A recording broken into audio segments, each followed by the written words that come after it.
What you are about to see and witness is 100% accurate and sad, and to this day, April 21st, 2016, still haunts Paris. Knowing that he completed Prince's guitar 5 days before he died, Prince had scheduled his private jet to pick Paris up that following Saturday. After 2 years of secret meetings, the business partners put their plans in motion. The music schools, the guitar manufacturing factory, the chain of recording studios, music computer labs, and Princetagram. All those plans died that tragic day in April. This is Paris's story. And we are coming on the air right now with the breaking news that the pioneering musician Prince has died at the age of 57.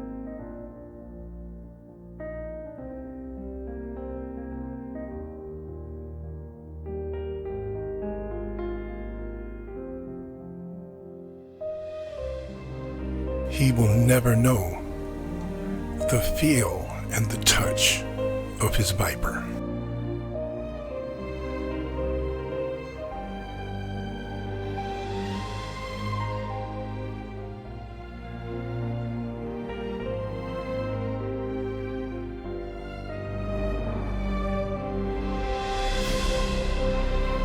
I showed him the prototype of the Viper. He got so excited, he jumped up out of his chair, went into the vault, came back with $10,000 in cold hard cash. He tried to give it to me. I told him, I don't want that. What I did tell him, I'll give you the first one that I complete. He goes, you're kidding me, right? He started pacing back and forth, tapping an ink pen in the palm of his hand. He started questioning me frantically. When are you going to finish it? When can I get it? All purple, right? How long is it going to take? I knew right then and there he was hooked.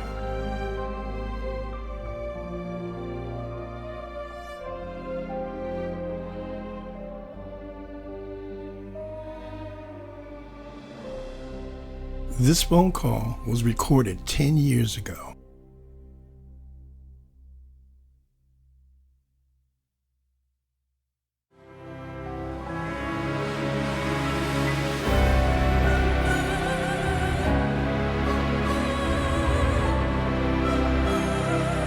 Paris, would you please answer your phone? When are you going to finish my guitar? I'm very impatient. I want to see it. I want to hold it. I want to play it. Matter of fact, I want 10 more, all different colors. I've never seen anything like it. I understand now why it took 4 years to make the Viper prototype. You hand-carved it. Paris, the design of this guitar is absolutely fabulous. Hit me back when you get this message.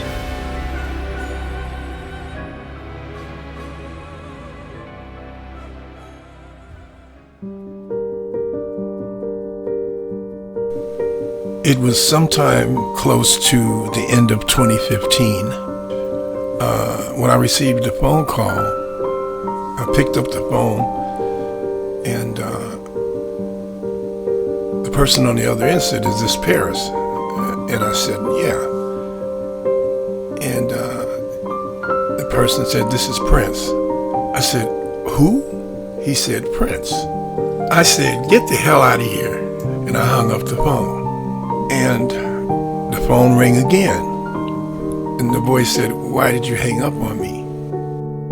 I said, "Come on now, you actually expect me to believe that this is Prince? How did you get my number?" He says, "Hold on." So he passed the phone over to a good friend of mine who happened to be there laying down vocal tracks. She says, "Paris, you hung up on Prince." I said, "Oh God." Give him the phone. So I apologized.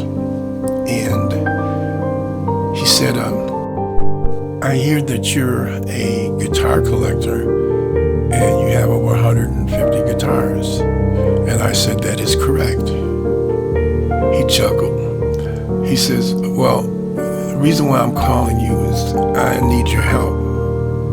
He said, I want you to see if you can find 2 guitars for me that were stolen from Paisley Park." So he gave me the descriptions and what to look for on the guitars. And I told him, I said, no problem, I'll find them. And we started talking. Next thing I know, I'm on the phone with him for almost 4 hours, talking about our lives, asking each other a bunch of questions. And I explained to him, I told him, I said, I'm the opposite of you. The things that you couldn't do were the things that I could do. And it went on and on and on and on. He says, I'd like to meet you. So he gave me an invitation to come to Paisley Park. And he said, you don't have to worry about the transportation. I'll send my private jet to pick you up. And I said, okay. So he gave me the particulars of the airport I was to go to. And that date came around. I went to Paisley Park. I arrived at Paisley Park at about 7:45 a.m. Prince was standing down at the front door. When I got there, we walked over to the elevator, and on the way up to the second floor, he says, you're just in time for breakfast. And I said, pancakes it is. When the elevator door opened, I walked out ahead of him. He stopped and stood there and said, Paris, how did you know I was making pancakes? And I said, do you really want to know? He says, most definitely. Prince, I know you inside and out. I know your taste in women. I know what you eat. I know how well you hoop on the basketball courts. I know what you'll do, what you won't do. I even know your sleeping habits. I'm the other side of you, and I'll explain how that works. Everything your parents did in their lives is an exact copy of my parents with a slight difference. Almost carbon copies. In other words, I am your polar opposite twin, a mirror image. These phases capture the idea of being drastically different in certain aspects. For instance, I won't wear makeup. No insult to you, Prince. I won't wear women's clothes either. So there's a lot of things that you do that I won't do. And by me being 10 years older than you, I was you before you were you. He says, is it true that you play all of those instruments? And I knew this question was coming. And I said, yeah, it's true, but remember one thing, I had a head start on you, a 10-year head start. And I said to him, let me make myself perfectly clear to you. There will never, ever be any competition between the two of us. He said, I want to hear more about your life. For some strange reason, I feel that I know you. I feel that I've met you before. I don't know what it is, but that's what I feel. Well, now I'm going to tell you why you have that feeling. And there's a reason. I want you to think back and try to remember before you started shooting Purple Rain. Your manager brought you to Chicago. I was signed to a record company called Shy Sound Records, and they were looking for the perfect motorcycle for you to use in Purple Rain. You came, that motorcycle that you sat on was called the Iron Mistress. That was my motorcycle that you sat on. And when you sat on it, they wanted to use it, but they couldn't because you couldn't reach the handlebars. And that's why Honda decided to build you a 550 with a fairing. But yeah, that was my bike that you sat on. Otis Lavelle met with your manager or whoever it was that brought you to Chicago. But you remember the name Otis Lavelle? Well, Otis was my manager. And through word of mouth, that's how that meeting got set up for you to see my motorcycle. Through word of mouth, got to him about the motorcycle for Purple Rain. And that's how that meeting got set up. And Prince said to me, I want to hear it all while I'm making pancakes tell me everything. And then I did. So I sat down at the table, and I started rambling off. I'm not going to get into details about our deep private conversations about our lives, but I'll tell you what I can. As I was sitting there at the table, I noticed that Prince was sitting sideways, and he had this excruciating look of pain on his face. I knew Prince had had a hip replacement, but I did not say anything to him about it. And I also knew that he had multiple plastic surgeries on his mouth, his nose, his eyebrows. But again, I did not let him know that I knew this. All of these thoughts were running through my head as I sat there. And I also knew eventually he was going to tell me everything anyway. So moving on, I also told him that at the same time he had slave written on his face and was going through changes with his record company. And I also at the same time was going through changes with the record company I was with. I recorded one song with them which was called I Choose You, and still today I don't own the rights to my song that I wrote. I will never own those rights, and I was not told how copyrights and publishing worked. I had no idea. I stopped performing. I refused to do any more recordings, and it took, I don't know, maybe 6-7 years for that contract to drop.